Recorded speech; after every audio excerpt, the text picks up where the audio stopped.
The Galactic Council chamber was vast, filled with species from every corner of known space. Tall, slender beings with iridescent skin stood beside creatures covered in scales, tentacles, and armor-like shells. The air buzzed with a mixture of fear, arrogance, and curiosity. For centuries, the galaxy had known peace. But today, something unusual had stirred even the most confident members of the Council. "Reports from the outer colonies are troubling," said Ambassador Kelthar, his many eyes scanning the chamber. His voice trembled slightly, betraying his worry. "Humans. They are stirring again." A murmur rippled through the chamber. Humans. The word itself carried weight, even among species who had never fought them. They were a primitive race, or so most of the Council had assumed. Their weapons were crude compared to the plasma cannons, gravitic disruptors, and planet-shattering fleets that the Council's member species commanded. Yet somehow humans had survived every conflict, every skirmish, and every attempt to control them. "They are dangerous," Kelthar continued, his tone growing sharper. "Do not make the mistake of underestimating them. Humans fight differently than we do. They adapt. They improvise. They do not surrender, even when all odds are against them. I fear what they may become if left unchecked." A laugh rang out from the other side of the chamber. Lyrka of the Astralin waved her hand dismissively. Her crystalline voice was smooth, dripping with confidence. "Dangerous, please. We have watched them for centuries. They are scattered across a few star systems, insignificant in numbers. Their ships are slow, their weapons basic. They are children playing at war, and yet you treat them as a threat." Kelthar's eyes narrowed. "They are not children. They are survivors. And when we underestimate survivors, we pay a heavy price. You will see. You will all see." The other Council members exchanged glances. Most ignored his words. The arrogance of species who had dominated their sectors for centuries made them blind to potential threats. But a few whispered among themselves uneasily, recalling old battles where humans had defied expectations. Tales of human fleets breaking through overwhelming odds had become stories told in hushed tones. Meanwhile, in the Sol system, humans were vanishing. Their colonies were closing quietly, their fleets disappearing from sensor grids. No alarms sounded, no fleets went out to fight. It was as if they had simply dissolved into the void, leaving behind nothing but empty stations and derelict ships. But this disappearance was deliberate, calculated. Humans were not running. They were planning. Captain Elias Core of the human flagship Resolute looked out from the command deck at the endless darkness of space. He saw countless stars and imagined countless threats, but he felt no fear. "The galaxy does not understand us," he said quietly. "They never have, and they never will. Not until it is too late." In the Council chamber, the discussion continued, growing more heated. "We have nothing to fear from a primitive species," Lyrka said, her voice echoing across the chamber. "If humans have disappeared, it is only proof of their weakness. They cannot survive alone for long in the void. They will be gone soon." Kelthar shook his head slowly, a deep unease settling in his core. He knew something the others refused to acknowledge. Humans did not vanish out of weakness. They vanished because they were preparing for something beyond the comprehension of most species in the galaxy. Something the Council would not see coming until it was too late. And so, the Council ignored the warnings. They believed themselves safe. They believed that humans were gone. They did not realize that every empty system, every silent fleet, and every abandoned outpost was part of a plan far greater than any of them could imagine. The humans had disappeared into the shadows of the galaxy, silent, unseen, and unbroken. And as the Council members returned to their debates, oblivious to the true danger, the seeds of the galaxy's next great reckoning were quietly being sown. The galaxy had grown quiet. Too quiet. Systems that had once thrived on trade and communication reported silence. Outposts floated empty in orbit around dying stars. Human ships, once brimming with explorers, scientists, and soldiers, had vanished as if swallowed by the void itself. The sudden emptiness unsettled every species. Where had the humans gone? And why had they left nothing behind? Captain Zara of the Vokari patrol fleet drifted through the wreckage of a human research vessel. The hull was intact, the light still faintly glowing, but the crew was gone. No sign of struggle, no signals of distress, only the eerie calm of a place abandoned. Zara's tentacles twitched as she scanned the ship again and again. "They didn't fight," she whispered. "They didn't leave a message, they just disappeared." Her crew exchanged nervous glances. Most had grown up hearing the stories of human bravery, how a handful of humans had once defended an entire outpost against a fleet twice their size, how they had infiltrated enemy ships and turned the tide of battles no one thought possible.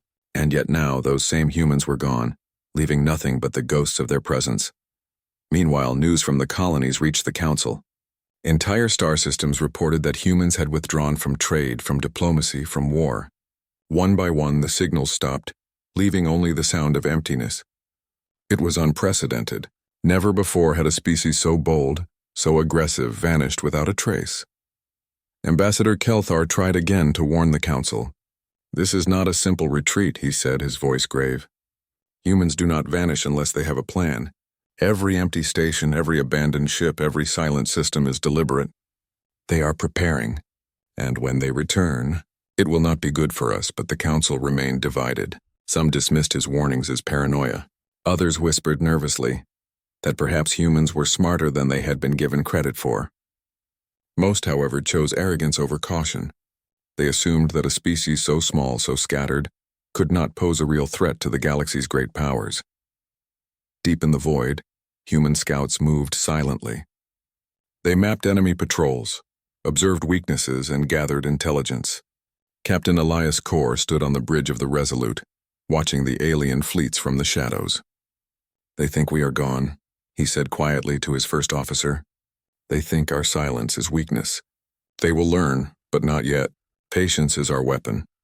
Back on the Council, unease began to grow despite the arrogance of many delegates. Fleets went missing. Trade routes collapsed. Supply lines failed. Reports trickled in of strange, unexplained destruction.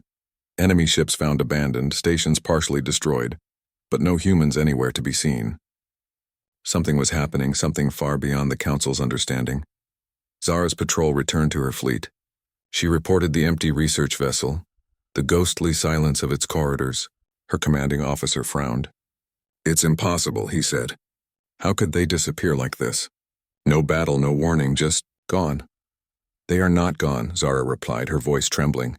"They are watching, waiting, and when they act, the galaxy will remember the humans not as children of Sol, but as a storm no one can stop."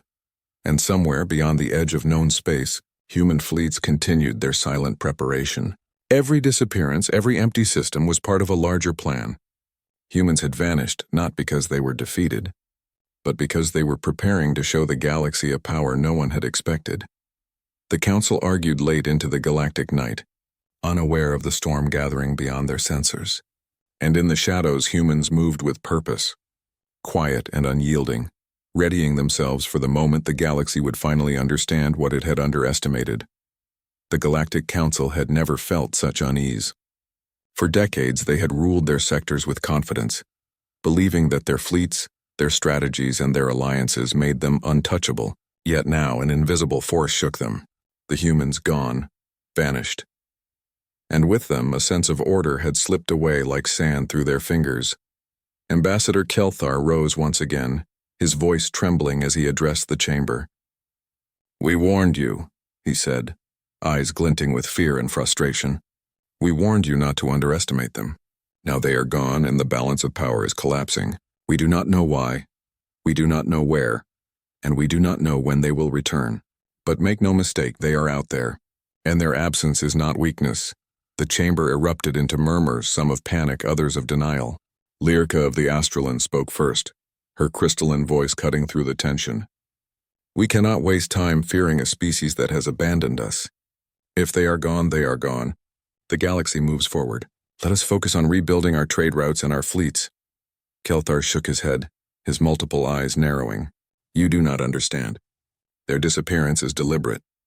Every empty colony, every abandoned ship, every silent system is part of a plan beyond our comprehension. They are learning. They are watching. And when they return, it will not be a negotiation. We survive." The Council debated endlessly, but none could offer a solution. So in desperation, they decided to send a plea across the stars. A broadcast addressed to any species, known or unknown, that might have knowledge of the humans' whereabouts. It was a plea tinged with fear, humility, and the faintest hope. To all species of the galaxy, the broadcast began, its voice calm but urgent.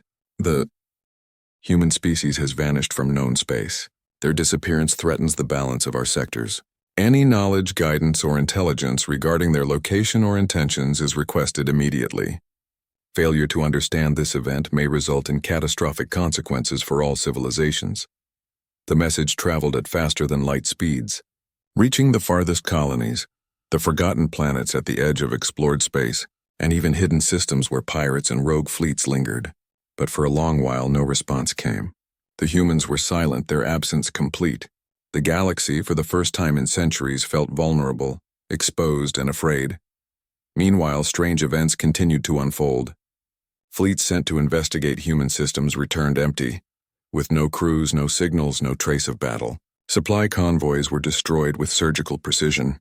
Outposts collapsed mysteriously, and yet no humans were seen. The Council began to understand slowly the horrifying truth. The humans had vanished, yes, but not in weakness. They had vanished to prepare. Captain Zara of the Vakari fleet studied her reports, her tentacles trembling. "They are planning," she whispered. "Everything they left behind, every silence, every disappearance, it is a message. They want the galaxy to think they are gone. They want us to feel safe, and we are not safe at all." Across the void, Captain Elias Core of the human fleet observed the Council's broadcast with quiet satisfaction. Humans had indeed vanished, leaving only whispers and rumors behind. And now the galaxy was sending its plea, not realizing that the humans were already far ahead, preparing for a return that would rewrite the rules of war, strategy, and survival. Kelthar looked out at the chamber, the weight of failure pressing down on him. "We cannot bargain with ghosts," he murmured. "We cannot negotiate with shadows, and yet, if any species can find them, if anyone can understand them, it must be done now. The humans may be gone, but they are not defeated."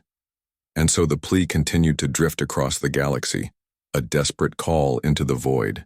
The humans had disappeared, yes, but their presence lingered like a storm on the horizon, a storm that no one in the Council was ready to face. The silence of space grew heavier. The emptiness of human systems became a growing terror, and somewhere, deep in the uncharted sectors, humans waited, patient, prepared, and unstoppable. The Council had never felt more powerless. Days turned into weeks, and the desperate messages sent across the galaxy returned nothing. Entire human systems remained silent, their colonies empty, their fleets vanished. For the first time in centuries, the Council realized that their control over the galaxy was fragile, even laughably so. And with that realization came fear.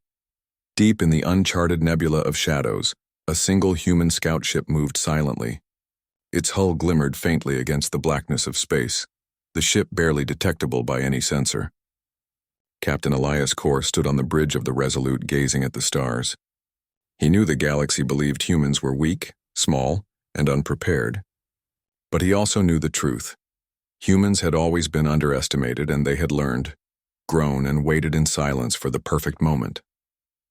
A soft chime echoed through the ship. "Incoming transmission," said Lieutenant Mara, her voice steady but filled with excitement. "It's the Council, sir." Elias's eyes narrowed. "Let them watch," he said. "Let them see what they cannot yet understand." The transmission began, the holographic faces of Council members appearing before him. Their expressions were a mix of hope, fear, and exhaustion. "Human fleets have vanished," said Ambassador Kelthar. "We do not know where they are or why they left. If you can hear this, we seek answers. We seek dialogue. Please respond." Elias Core stepped forward, his voice calm but commanding as he spoke into the communicator. "You speak to shadows and ghosts, Council members. We have not been defeated. We have not surrendered. We have vanished to survive, to learn, to prepare. And now we watch. We watch and we wait, because the galaxy does not yet understand what humans can do when they are cornered, underestimated, and united." Shock rippled through the Council. For centuries, they had believed humans were small, weak, and incapable of sustained strategy. But now, with this single message, the truth became impossible to ignore. Humans were not gone. They had chosen to disappear, and their absence had been deliberate, calculated, and frighteningly effective. In the nebula of shadows, the human fleet moved with purpose. Scouts observed alien patrols, mapping weaknesses and noting every mistake. Supply lines, fortresses, and fleets were cataloged in meticulous detail. Humans were no longer just survivors. They were a force of silent judgment, studying the galaxy's arrogance like a predator stalking its prey. Back in the council chambers, the tension was unbearable. Some members whispered in disbelief. Others, pale and trembling, began to understand the enormity of their miscalculation. They are watching us, said a young delegate of the Selith species, voice shaking. Every move we make, every fleet we send, they know. They are preparing for something far beyond our comprehension. Captain Zara of the Vokari fleet studied the reports coming from the outer systems. The once empty stations now told a story of human strategy, precision, and silent influence. Every absence was a statement. Every disappearance was a warning. The humans were teaching the galaxy a lesson, one that no one could ignore. Elias Kor turned to his officers, eyes burning with quiet resolve. Let them understand this, he said. We left because they ignored us. We vanished because they dismissed us. And when we return, the galaxy will remember. Humans do not surrender. Humans do not yield. And humans will not be ignored. The council could feel it even across the vast expanse of space. Something was coming. The humans had vanished, yes, but their absence was not weakness. Their silence was power. Their disappearance was the first act in a story the galaxy had never seen before.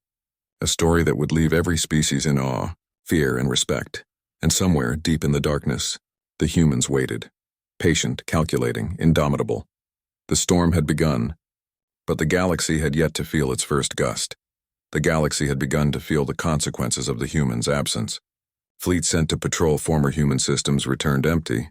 Outposts were found partially destroyed, as if by some unseen force, and communication relays went dead without warning. The council had warned species, yet none had listened. Now panic was spreading like wildfire.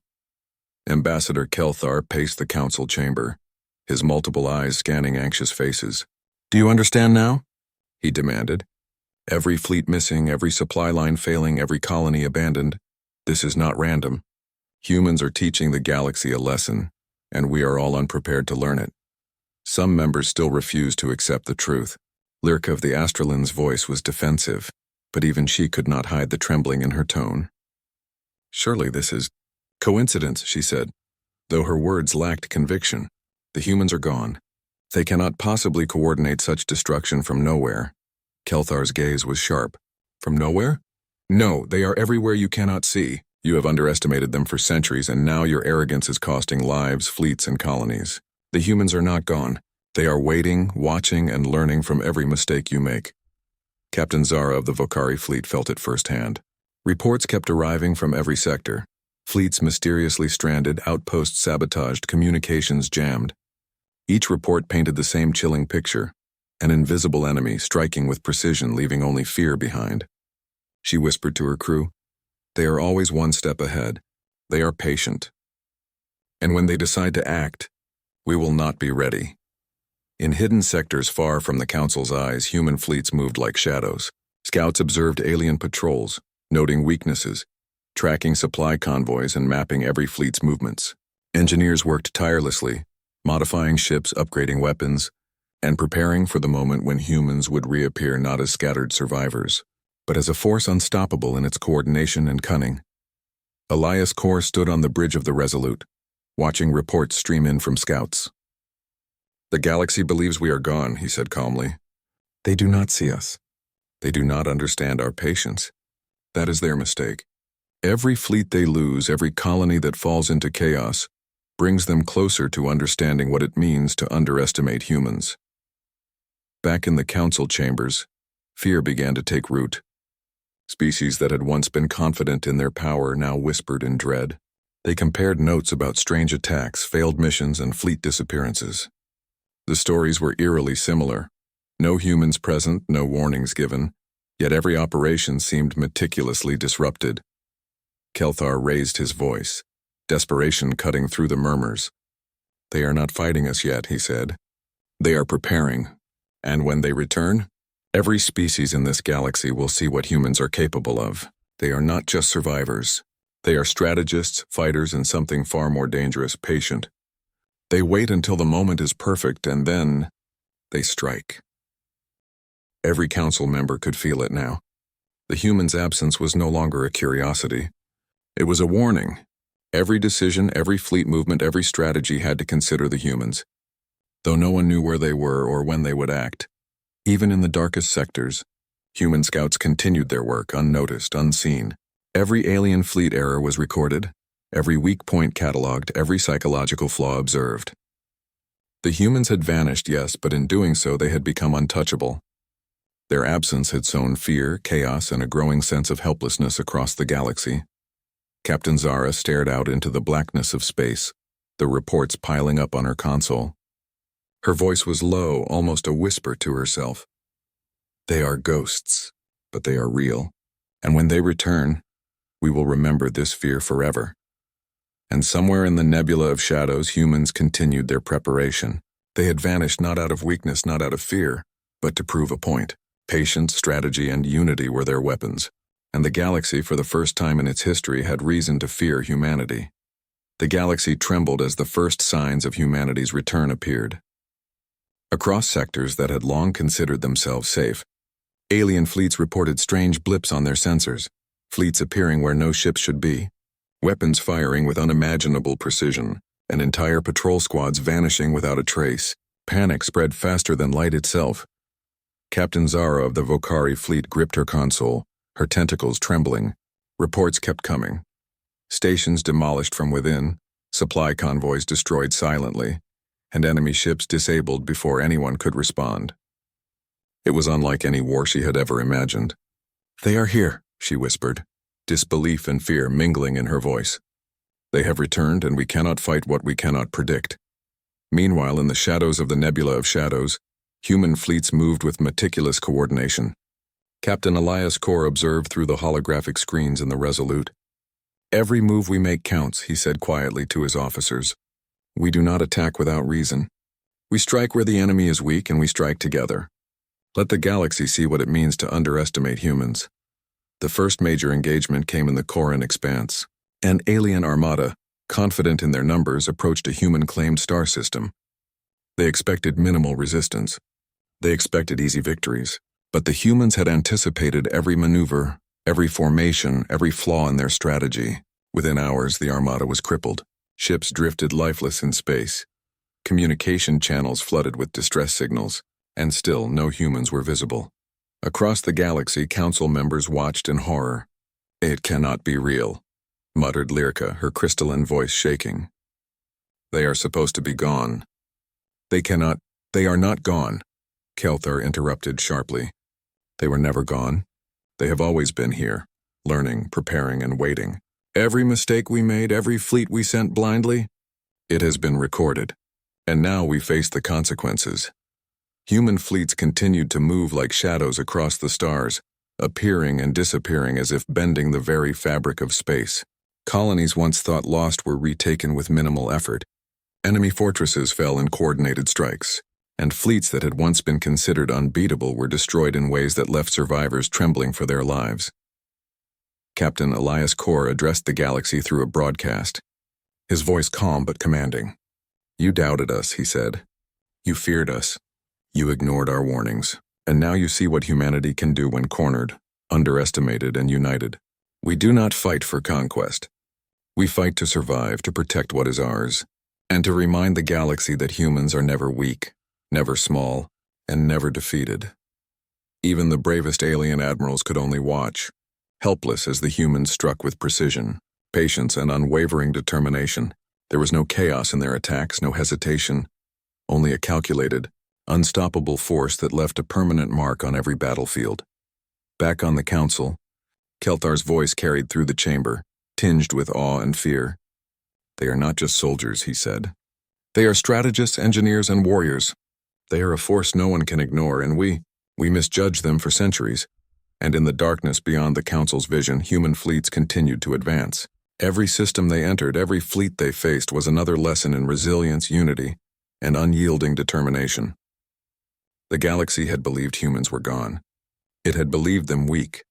But now, humanity's return was undeniable, overwhelming, and unforgettable.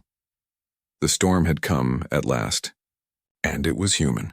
The galaxy had never been the same. Systems that had once considered themselves untouchable now lay in ruin, or trembling at the mere thought of human fleets.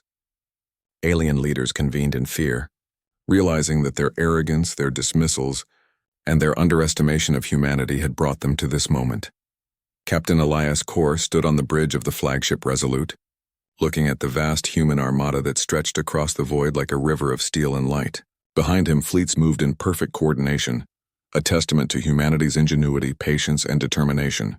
"We do not fight to conquer," he said quietly to his officers. "We fight because we must. We fight to survive, and we fight to remind the galaxy what it means to underestimate a human." The first message to the Council was broadcast across every system. Holographic faces filled the chambers, showing human leaders calm, confident, and resolute. "We have returned," Elias said, his voice carrying through the comms, steady and firm. "We are not here to rule. We are not here to destroy without reason.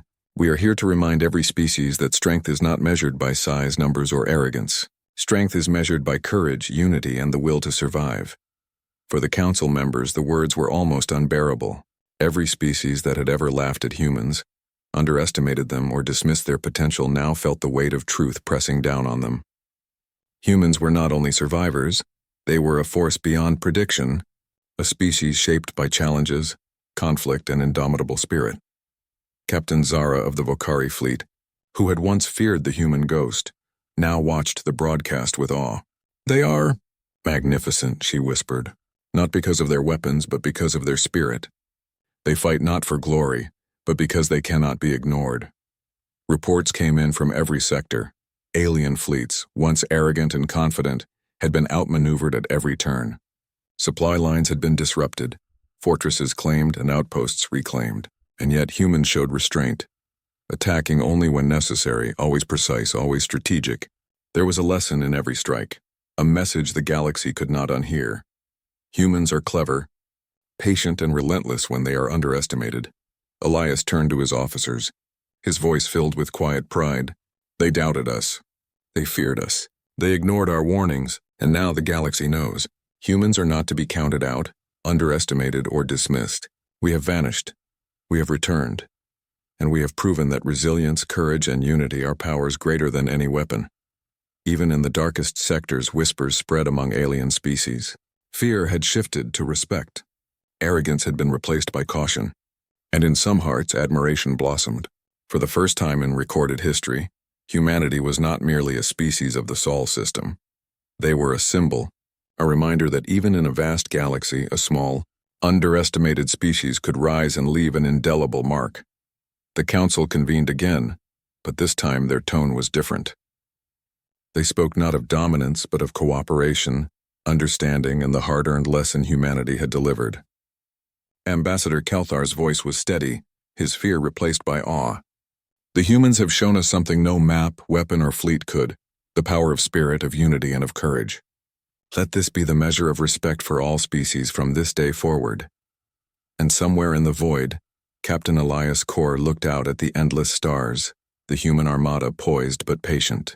"We have returned," he said quietly. "Not to conquer, not to dominate, but to remind the galaxy that humans are never weak, never small, and never defeated. Let this be our message. Underestimate us once and you will regret it forever." The stars were silent, yet they seemed to hum with a new energy. Humanity had vanished and humanity had returned. The galaxy had learned its lesson, and in that moment every species knew the truth. Humans are not just a race. Humans are a force of spirit, will, and unyielding courage. The storm of human ingenuity had come, and it had left the galaxy forever changed.